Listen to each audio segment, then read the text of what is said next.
Monsieur le Président, Mesdames les académiciennes, Messieurs les académiciens, c'est vraiment un grand honneur de pouvoir vous présenter une des applications humaines d'une des multiples découvertes de Michel Jouvet. On a beaucoup parlé du sommeil à... Je ne sais pas comment je peux déclencher la vidéo. Du sommeil à mouvement oculaire rapide qui a été découvert en 1953 avec ce bébé qui ne bouge pas, mais vous allez imaginer qu'il bouge les yeux sous les paupières. Quand on le réveille, à ce moment-là, le bébé raconte pas des rêves, mais les adultes racontent des rêves. Et Jouvet arrive Michel Jouvet arrive en 1959 avec ses fameuses expériences chez le chat.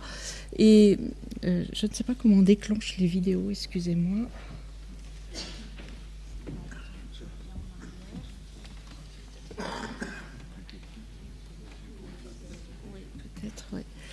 Et donc, s'aperçoit qu'il y a une période pendant laquelle le chat dort, comme vous voyez, complètement étalé sur le côté, sans la posture qu'il a en sommeil lent de sphinx, avec des petits mouvements, vous voyez, des extrémités, des moustaches, des oreilles. Et le chat n'est pas en position de sphinx, il est allongé parce qu'il a cette paralysie, ici, ça c'est le tonus musculaire, cette paralysie, cette fameuse atonie dont on vous parle depuis 40 minutes. Et puis, diapositive suivante... Merci. Il va évidemment rechercher la présence de cette absence de posture. Vous savez que les chevaux, par exemple, dorment debout, sauf en sommeil paradoxal, où ils sont complètement étalés sur le côté. Et on repère cette phase-là à ce moment-là. Diapositive suivante. Il va donc essayer d'invalider cette paralysie, de trouver où est le verrou. Il va faire des lésions successives, comme Pierre Hervé a expliqué, pour identifier finalement une seule toute petite région dans le tronc cérébral ici, qu'il va appeler périlocus cérulus alpha. On va lui donner plein de noms, mais en gros, c'est le verrou qui nous empêche de bouger en sommeil paradoxal. Et diapositive suivante. Il va détruire ce verrou, montrer des chats qui extériorisent les rêves. Diapositive suivante. Alors, je ne vous montre pas un chat, mais un chien, parce que les chiens sont très peu paralysés en sommeil paradoxal, enfin certains. Vous avez tous vu ces chiens qui sont étalés sur le côté, qui bougent les pattes comme s'ils couraient les lapins. Et puis ce chien-là, il n'est quand même pas très bloqué en sommeil paradoxal. Vous voyez qu'il commence même à aboyer et à se cogner contre le mur. Prouve qu'il est vraiment... On en trouve plein sur Internet, vous pouvez regarder, les jeunes, vous savez faire. Alors, il va regarder tous les comportements, les décrire, il fait de l'éthologie. Hein. Le chat commence par lever la tête et puis il fait beaucoup d'exploration. Il y a de l'attaque, des sursauts, des mordillements. Il se lèche aussi, il fait sa toilette. Bref, des rêves de chat. Il va appeler ça les comportements oniriques. Et puis, ça va rester connu surtout de quelques scientifiques, un peu des Français, et pas tellement des médecins. Et puis, diapositive suivante, voilà qu'en 86, on est 21 ans après, des patients consultent dans un laboratoire du Minnesota parce que la nuit, ils tombent du lit, ils ont des fractures quelquefois, et ils crient, et le conjoint parfois peut prendre des coups. Carlos Schenk, qui décrit ce trouble nocturne, s'aperçoit en enregistrant les personnes que ça ne survient pas en sommeil lent comme le somnambulisme, mais que ça survient en sommeil paradoxal. Et il va reprendre les travaux de Michel Jouvet et dire « ça y est, on a trouvé chez l'homme ce que Jouvet avait créé chez le chat ».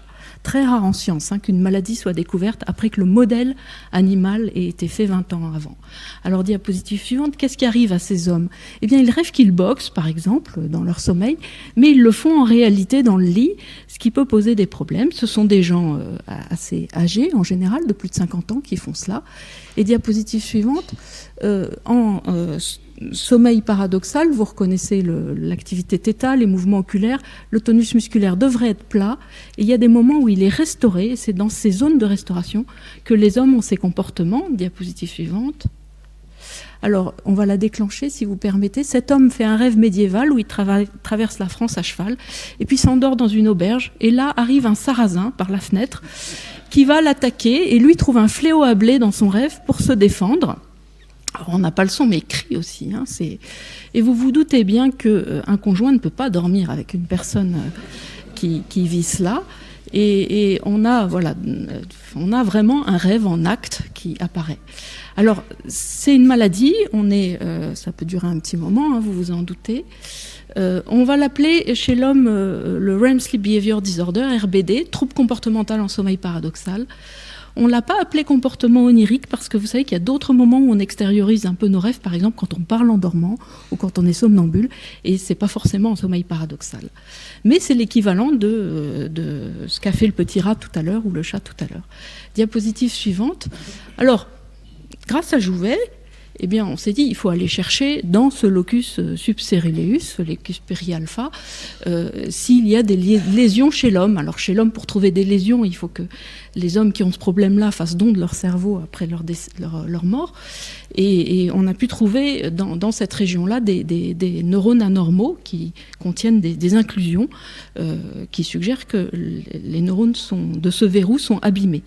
Diapositive suivante, c'est quand même mieux quand on le fait in vivo, quand les hommes sont encore vivants, sauf qu'il faut le trouver, ce petit noyau, le voir, et grâce au progrès technique, finalement, avec les nouvelles IRM de l'Institut du cerveau et des marquages à la neuromélanine, on arrive à identifier ce verrou. Vous avez ici une coupe horizontale du tronc cérébral, c'est le pont ici, le 4e ventricule, le cervelet, et là, ces petits points blancs, c'est des neurones qui sont sensibles, qui contiennent des pigments à la neuromélanine et qu'on arrive à voir in vivo, chez l'homme vivant, chez nous tous. Et c'est ça qui nous empêche de bouger en sommeil paradoxal. Comment on le sait? Parce que quand on prend des sujets qui ont ce trouble comportemental nocturne, vous voyez que les petits points blancs ont presque disparu. Les cellules ont été perdues. Et ça, on a pu le faire, on doit le dire, grâce au prix que nous a donné l'Académie des sciences en 2012. Diapositive suivante, vous voyez, c'est utile. Alors, nous aussi, on espère. Et donc, on pense que c'est ce noyau-là parce que plus on perd de neurones en IRM, plus on perd d'atonie en sommeil paradoxal, ce qui suggère une relation de causalité. Diapositive suivante. Alors, mauvaise nouvelle, si on commence à avoir des comportements agités comme ça, à crier la nuit après 50 ans, Carlos Schenck a montré en 86 que ceux qui faisaient ça la nuit développaient, vous voyez, quelques années après, 38% avaient développé une maladie de Parkinson, un peu plus tard 65%, en 2008 80%, en 2013 92%. Et cette première découverte sur les 29 premiers patients, diapositive suivante, a été confirmée sur de nombreuses séries. Nous avons mis en commun tous nos patients sous la houlette de Ron Postuma au Canada. 1280 patients qui s'agitent la nuit uniquement. Il n'y a rien d'autre quand on les examine. Ils sont là, au temps T0. Et puis chaque fois qu'on descend, c'est un patient qui est devenu parkinsonien ou dément. Vous voyez que ce n'est pas terrible comme destin. Et petit à petit, en médiane, au bout de 7 ans et demi, apparaissent ces deux maladies neurodégénératives, la démence à cordes Levy et le Parkinson. Donc c'est une mauvaise nouvelle d'avoir ces cauchemars agités. D'un autre côté, diapositive suivante, c'est une phase prodromale de ces deux maladies. Et si on arrive à traiter à ce stade-là, peut-être qu'on empêchera la progression vers la maladie de Parkinson. Ça récapitule, ça conforte une théorie qui a été en cours depuis les années 2002, qui stipule, qui suggère que la maladie de Parkinson et la démence à cordes Levy commenceraient dans le tube digestif et montrer avec une protéine anormale qui monterait tout doucement dans le bas du tronc cérébral, puis dans le pont, provoquerait à cet endroit-là les comportements agités. Et puis, quelques années après, la protéine anormale monte et vient contaminer, on retrouve ici le profil, la substance noire avec le syndrome parkinsonien qui apparaît. Diapositive suivante. Alors effectivement, il a probablement raison. Vous avez ici, toujours à l'ICM, un patient témoin, c'est sa substance noire qu'on a contourée en bleu ici, un sujet normal, et puis un sujet du même âge qui a déjà ses comportements agités, mais aucune maladie de Parkinson. Et vous voyez, c'est comme un coussin qui a rétréci, hein, il y a moitié moins de neurones, si vous voulez, dans cette région. Alors, ces comportements oniriques du chat, chez l'homme, on sait que c'est maintenant un stade prodromal de la maladie de Parkinson. Une fois qu'on a la maladie de Parkinson, 60 à 80% des patients ont cela, donc c'est très fréquent dans cette maladie. On doit le traiter parce que les gens se blessent. À la différence des chats, les hommes qui font ça la nuit ont les yeux fermés et donc ils tapent le mur, ils tapent la lampe de chevet et ils se blessent. Et puis ils ont d'autres signes quand on les examine bien qui évoquent du pré-Parkinson, l'odorat abaissé, il commence à y avoir des petits troubles de la mémoire. Et la bonne nouvelle, c'est qu'on commence à avoir en essai clinique des médicaments pour empêcher cette protéine anormale de passer de la zone qui verrouille les rêves à la zone qui provoque le Parkinson. Ils arrivent et ces patients-là sont les premiers candidats qui vont les tester. Diapositive suivante. Alors, ça, c'est une maladie qu'on traite. C'est un espoir pour soigner la maladie de Parkinson avant qu'elle n'apparaisse. Mais si on réfléchit à tout ce qu'a suggéré Jouvet, c'est un modèle pour voir qu'est-ce qui se passe pendant nos rêves. Et un exemple, la motricité en rêve. Diapositive suivante. Voilà un de nos patients qui nous raconte, un patient parkinsonien qui a des cauchemars agités, que la nuit dernière, il a été attaqué dans son rêve par des caïmans et il se défendait avec sa pagaie en criant « il y a des caïmans, il y a des caïmans ». Et dans la réalité, sa femme dit qu'il avait attrapé la table de nuit en chaîne, il la brandissait au-dessus du lit en disant « il y a des caïmans, il y a des caïmans ». Jusque-là, vous avez typiquement le rêve en acte. Ce qui nous a surpris, c'est que le patient en question était incapable, à cause de l'avancée de sa maladie de Parkinson, de crier, de parler correctement ou de brandir la table en chaîne. Ce qui suggérait que transitoirement, pendant ces comportements, sa maladie de Parkinson avait disparu. Autrement dit, sa motricité était restaurée. Diapositive suivante. À partir de cet exemple, nous avons posé la question à 100 couples.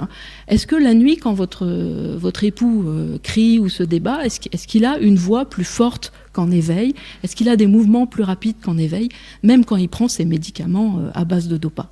Et vous voyez que sur 53 qui avaient ces comportements nocturnes, tous avaient une amélioration, soit de l'intelligibilité de la parole. Vous savez que c'est très... En Parkinson, il y a un peu d'hypophonie, hein, on entend moins bien les gens.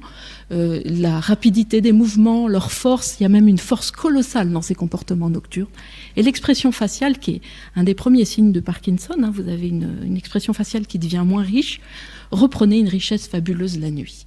Alors, il reste à trouver, et on commence à s'approcher, qu'est-ce qui provoque cette disparition quelle est la voie motrice, qui est relativement élaborée, ils font des choses très élaborées, qui fonctionne en sommeil paradoxal, pour la remettre en route dans la journée, puisque ça veut dire qu'on a une ressource de soins en nous-mêmes, on a un autre circuit qui marche. Diapositive suivante.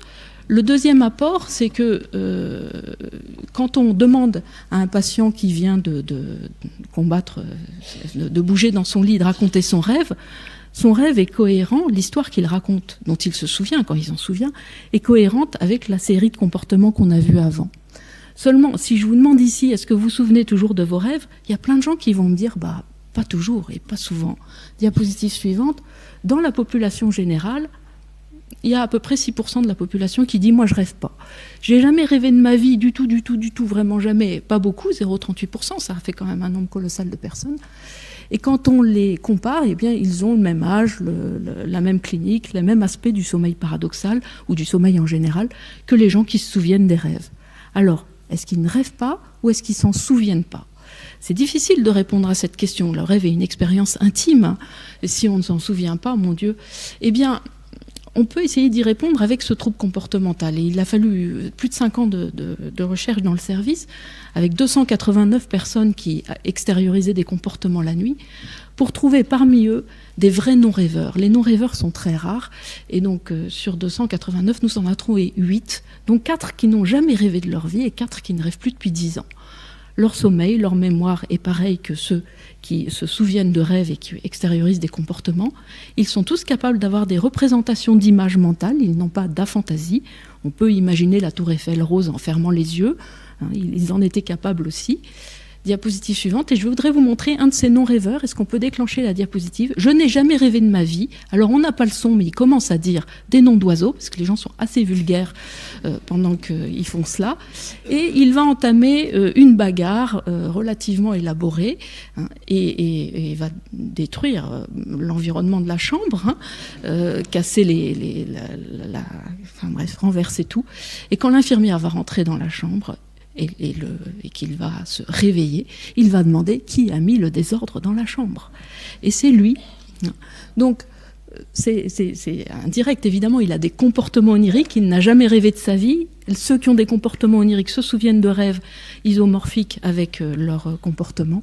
Donc on peut penser qu'il a en tout cas des scénarios en tête, mais il ne s'en souvient pas. Diapositive suivante. Autre application de ce fameux modèle de Michel Jouvet, la direction du regard du rêveur. Diapositive suivante. Vous savez, on a dit au début, c'est la phase où on bouge les yeux. Donc les premières personnes qui ont vu ça se sont dit, les gens bougent les yeux sous les paupières parce qu'ils scannent les images de rêve, ils sont en train de les regarder. Et Bill Dement avait quelques corrélations. Quand on réveillait quelqu'un après une partie de tennis dans son rêve, on trouvait que les yeux avaient bougé de droite à gauche comme s'ils suivaient la balle. Et puis très rapidement, d'autres, vous savez qu'en science on est sûr que quand plein d'équipes ont essayé de vérifier, d'autres équipes ont montré que pas du tout. Il y avait des moments où il n'y avait aucune corrélation rétrospective entre la direction des yeux, quand on pouvait la voir sur nos enregistrements, et la direction du regard potentiel en rêve. Et puis les mouvements oculaires en sommeil paradoxal ne sont pas toujours conjugués, c'est-à-dire que chaque œil peut évoluer pour son propre compte. Alors à moins d'avoir un rêve par œil, il n'y a pas de focalisation, pas toujours. Et puis les fœtus et les aveugles, qui n'ont rien à voir, ont des mouvements oculaires en sommeil paradoxal. D'ailleurs, Jouvet n'aimait pas ce terme de mouvement oculaire rapide en sommeil de décrire ça comme du REM sleep.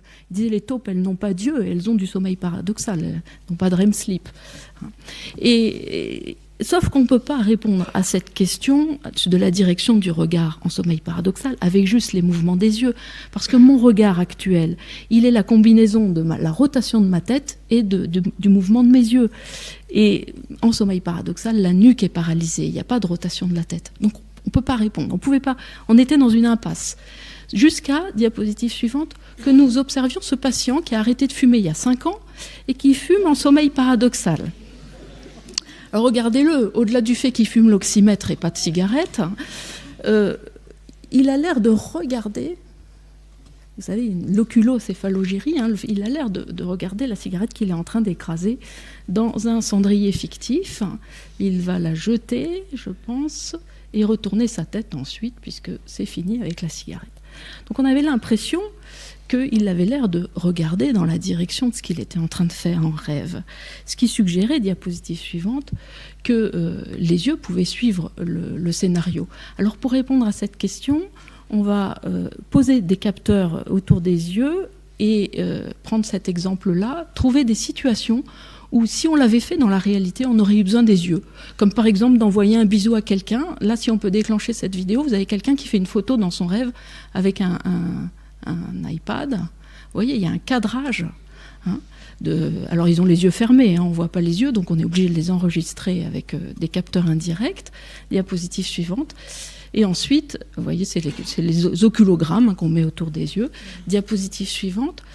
Et donc, on a pu comme ça corréler la direction de l'action des bras ou de ce que la personne était en train de faire avec la direction de ses yeux.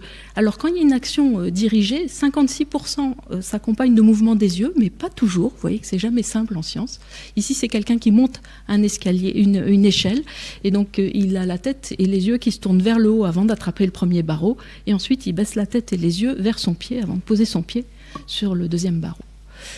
Alors, c'est probablement pas aussi simple, et toujours grâce à Michel Jouvet, on sait que les mouvements des yeux ne suivent pas les images, mais les accompagnent. C'est co-dirigé par le tronc cérébral, mais en tout cas, quand c'est fait de façon cohérente. Diapositive suivante. Alors, dernière chose, on peut appliquer évidemment ce modèle du trouble comportemental à plein de choses, à l'apprentissage, etc. Mais je voudrais juste montrer une application sur le temps et l'espace en rêve. Diapositive suivante. Vous aviez vu notre monsieur qui combattait les Sarrasins. Quelque part, on devine l'image de son rêve. Là, on l'a représenté, mais on devine l'image de son rêve. Diapositive suivante. Alors, on va déclencher celle de gauche. Vous allez me dire ce que fait ce patient dans son rêve. Il a les yeux fermés.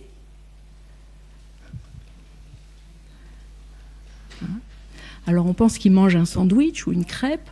Et à la fin, il va même enlever le papier autour pour enlever le petit quignon. Et manger la fin. Voilà, vous le voyez, enlever le papier. Alors tout ça semble très cohérent, à une vitesse normale, etc. On a demandé à un artiste en animation, diapositive de droite, de la vidéo de droite, de nous mettre le sandwich. Et là, vous allez le regarder et me dire si ça vous paraît, on est dans le même temps, normal, d'engloutir un sandwich de cette taille à cette vitesse. Vous voyez, ça va trop vite.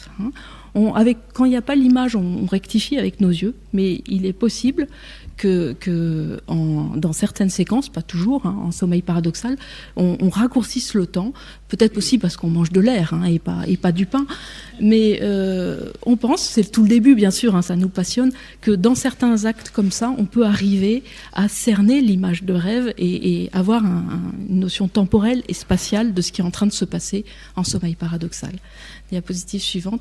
Alors, voilà, je crois que j'ai fini dans les temps, j'espère, Monsieur le Président.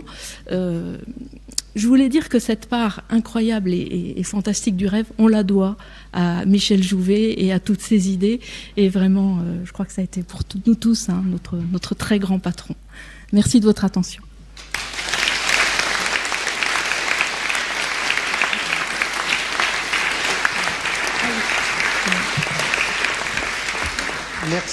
Merci beaucoup de ce superbe travail de recherche clinique qui est étayé, comme vous l'avez dit, par une découverte fondamentale qui a précédé finalement tous vos travaux et leur implication importante. Qui souhaite poser une question? Bernard Roch. Au cours de votre exposé, vous avez parlé à un moment d'une protéine anormale. Est-ce qu'elle a été caractérisée ? Oui, il s'agit de l'alpha-synucléine, qui est normalement une protéine normale, mais qui, sous des conditions qu'on ignore encore, s'agrège sous forme un isomère qui s'agrège sous forme de 3 morceaux, et du coup, la cellule ne sait plus l'éliminer. Et on pense depuis quelques années que quand une protéine atteint cette structure-là, elle est capable de contaminer les protéines autour de même structure et les agréger aussi de cette façon qui n'est plus éliminable, un peu comme le prion, vous voyez. Et c'est une des grandes hypothèses actuelles sur ces maladies neurodégénératives où cette protéine anormale, par changement de conformation, finit par contaminer les autres et détruire les cellules qui l'hébergent. Et par ailleurs, je voulais vous dire, ce que vous montrez, les mouvements quasi anormaux quand même, est-ce que c'est du somnambulisme hyperactif, en fait? Alors, le somnambulisme survient en sommeil lent profond. C'est un état dissocié. La partie postérieure du cerveau est réveillée, la partie antérieure endormie.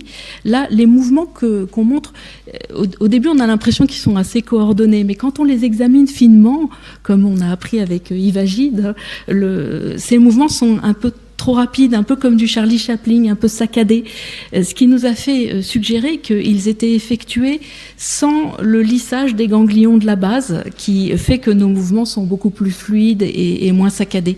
Ce qui suggère, s'ils disparaissent, si le syndrome parkinsonien disparaît pendant l'expression de ces mouvements, que les ganglions de la base ne sont plus à la manœuvre à ce moment-là, et que c'est une voie directe ou qu'ils sont court-circuités. Merci. Je peux me permettre de vous poser une question pour suivre un peu la question de Bernard Roch. Si on fait une relation phénotype-génotype, il y a un certain nombre de maladies de Parkinson qui sont dues à des lésions génétiques très spécifiques. Est-ce qu'on retrouve ces troubles-là? Autrement dit, est-ce qu'on pourrait, avec ce syndrome de trouble du sommeil paradoxal, est-ce qu'on peut retrouver ça dans d'autres affections qui donnent le Parkinson que le déficit en alpha-synucléine? Alors on l'a cherché, effectivement, grâce à tous ces patients de la Pitié-Salpêtrière. Il y a des Parkinson génétiques, vous savez qu'à peu près 15%, jusqu'à 15%, surtout juvéniles. Et en fait, il y a dans la famille des gens porteurs du gène qui n'ont pas encore la maladie. Et on a regardé si ce trouble-là précédait l'apparition. Et ce n'est pas le cas. Il faut vraiment que le Parkinson soit apparu et encore dans l'ARC2 uniquement. GBA aussi. Donc vous savez qu'il y a plein de... Et donc, il y a des Parkinson génétiques sans alpha-synucléine et ils sont sans trouble comportemental en sommeil paradoxal. Nous avons le temps pour une autre ou deux questions. Oui, monsieur? Oui, c'est pour revenir dans la distinction entre somnambulisme et ces troubles du sommeil. Est-ce que vraiment le somnambulisme est indépendant du sommeil paradoxal ? Oui, il est indépendant dans sa survenue. Il vient en sommeil lent profond. Il survient chez des jeunes. Il a, lui, pour le coup, probablement, en tout cas, elle est très familiale. Hein, on cherche le gène, on garde l'ADN actuellement. Elle n'est pas encore identifiée. Et il ne s'agit pas de lever un verrou comme dans le sommeil paradoxal. Les gens ont les yeux ouverts, ils sont capables de marcher, d'interagir avec l'environnement. Ils mélangent à la fois la chambre et leurs images de rêve. Vous voyez, ils sont plutôt dans un état intermédiaire entre la veille et le sommeil. Alors que le trouble comportemental en sommeil paradoxal, les gens restent endormis, sont dans leurs rêves, ils sont dans d'autres contrées, hein, ils ne sont pas dans leur chambre, et ils ne voient rien, et ils restent généralement allongés, ils se mettent très peu debout. Vous voyez. Comment expliquer les actes dramatiques? Défenestration, absolument, suicide entre guillemets, ou même attentat qui d'ailleurs sur le plan judiciaire pose énormément de problèmes. Et il y a des comportements sexuels anormaux en somnambulisme. On en voit extrêmement peu en sommeil paradoxal. Jouvet avait déjà regardé d'ailleurs si les chats faisaient des comportements sexuels en sommeil paradoxal. C'est extrêmement rare. Par contre, en sommeil lent, chez les somnambules, on a effectivement des attentats sexuels, on a des personnes qui s'échappent. Et quand on réveille un somnambule, ce qui est difficile, hein, comme vous le savez, la plupart se rappellent de rien, mais quand ils se rappellent de quelque chose, et nous l'avons montré, c'est en cohérence avec ce qu'ils ont fait. Et la personne ne va pas sauter par la fenêtre parce qu'il faut sauter par la fenêtre, c'est parce qu'elle, dans son rêve, elle est dans un incendie où il y a quelqu'un qui l'attaque. Enfin, généralement, c'est plutôt des malheurs qui leur arrivent en sommeil lent, alors qu'en sommeil paradoxal, c'est plutôt des gens qui les agressent et les personnes contre-attaquent. Vous voyez, comme s'il y avait deux systèmes de simulation de la menace pendant le sommeil, un plutôt de menace générale en sommeil lent et un de menace physique humaine en sommeil paradoxal. Peut-être qu'on simplifie trop, mais en tout cas, c'est ce que nous apprennent les malades. Voilà. Une dernière question de la part de Yves Gide. Isabelle, vous avez parlé du rêve, mais vous avez vu, je sais, beaucoup de patients parkinsoniens, notamment, qui sont parfaitement éveillés et qui ont des comportements tout à fait étonnants, comme s'ils avaient d'extraordinaires hallucinations. Est-ce que vous pouvez en dire un mot ? Oui, merci de cette question. On s'est aperçu que dans la maladie de Parkinson, il n'y avait pas seulement ce trouble-là de restaurer, de déverrouiller le système de l'atonie en sommeil paradoxal, mais il y avait aussi une capacité à avoir des rêves éveillés, c'est-à-dire des images qui se projettent ou des sons ou des sensations. C'est plus des images. Ils sont fous parce qu'ils hallucinent complètement. En réalité, ils dorment. Oui, alors ils ont les yeux ouverts et ils vont vous dire qu'il y a un chien qui est dans la pièce ou qu'il y a quelqu'un. Alors nos collègues américains ont des patients parkinsoniens qui ont tiré sur leurs hallucinations, comme ils dorment tous avec des colts. Et heureusement, ils n'ont tiré que sur le mur, mais nous sommes aperçus avec Yves Gide qu'en enregistrant ces patients dans la journée, ils avaient une rapidité à passer de l'éveil au sommeil paradoxal qui est d'aspect narcoleptique. Et donc ce qui suggère que les parkinsoniens avaient des lésions assez dans le même système que ce qui donne la narcolepsie, dont Emmanuel Mignot va nous parler. Alors on a bien essayé en autopsie de trouver des choses sur ces neurones à hypocrétine. On a eu des tas de soucis, mais d'autres l'ont fait et ont montré que les parkinsoniens perdaient aussi une partie de leurs neurones à orexine, ce qui expliquerait ces rêves éveillés, qui ne sont pas de la folie, mais des images de rêves qui se projettent sur la chambre. Merci. Une ultime question de Pascal Cossard, et puis après. Moi, je voudrais parler des gens normaux et je voudrais savoir si tout le monde a des périodes de sommeil paradoxal et qu'est-ce qui régule ces périodes. C'est-à-dire, est-ce qu'on peut jouer sur ces longueurs? Est-ce que vous savez qu'est-ce qui régule ça? Est-ce que c'est, par exemple, la nutrition ou Alors c'est plus pour Pierre Hervé, mais nous rêvons à peu près toutes les heures et demie, 3 à 5 fois. Enfin, nous faisons du sommeil paradoxal, il faut que je fasse attention. Jouvet disait toujours que c'était équivalent. Je vous rappelle qu'on rêve aussi en sommeil lent, c'est juste moins riche, moins émotionnel, c'est plus proche des pensées, mais on recueille des rêves en sommeil lent aussi. Et les phases paradoxales, en fait, s'allongent au fur et à mesure de la nuit chez les sujets jeunes, plus après. Et donc on va avoir des phases plus longues et des rêves plus longs sur le petit matin. J'ai envie de dire, faites la grasse matinée pour accéder plus à vos rêves. Après, ce qui régule le cycle ultradien, la revenue régulière du sommeil paradoxal, On ne sait pas, on avait fait chez Michel Jouvet une hypothèse comme quoi l'énergie était économisée en sommeil lent, qui est un stade très économe au niveau glucose et oxygène, et le sommeil paradoxal est très dépensier, hein, c'est vraiment c'est la Maserati de la nuit, hein, le sommeil paradoxal, ça consomme beaucoup d'énergie, et donc le sommeil lent économisait l'énergie pour favoriser sa dépense en sommeil paradoxal. Voilà. Donc il fallait faire une séquence assez longue de sommeil lent, et on trouvait cette séquence-là chez tous les animaux, hein, toujours ce rapport entre 3/4 et 1/4 de chaque phase. 3/4 de sommeil lent, 1/4 de sommeil paradoxal. Donc il faut dormir pour faire du sommeil paradoxal. Voilà.